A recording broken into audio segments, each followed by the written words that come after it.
આજનો વિદ્યાર્થી મંદિરે નથી જતો, હા આજનો વિદ્યાર્થી ભગવાનની સામે 5 મિનિટ બેસતો નથી, Yes. દીવો નથી કરતો, Yes, અમારી yes. યંગ જનરેશન પણ નથી કરતી, વિદ્યાર્થીનો તો સાઈડમાં મૂકી દો. યસ તો તમે આ લોકો માટે શું કહેશો?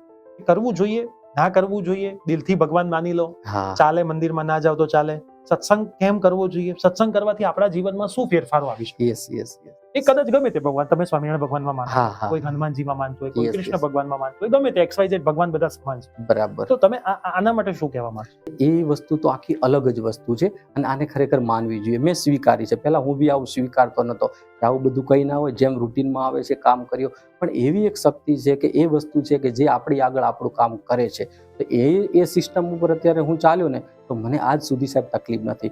તો મને નિષ્ફળતા મળી, તકલીફ પડી, અગવડ પડી, પણ આ જે અગવડ પડી, તકલીફ પડી, આની અંદર જો તમને ઊભા રહેવાનો જે પોઝિટિવ વાઇબ્સને જે તમને આપે છે એ તમને આધ્યાત્મિક વસ્તુ જ આપી શકે છે ગમે એવા સંજોગોમાં. એટલે ખરેખર આપણે આ વસ્તુની અંદર માનવું જ જોઈએ, એ આપણે કરવું જ જોઈએ અને એનાથી જ આપણો કહેવાનો મતલબ ઉદ્ધાર છે.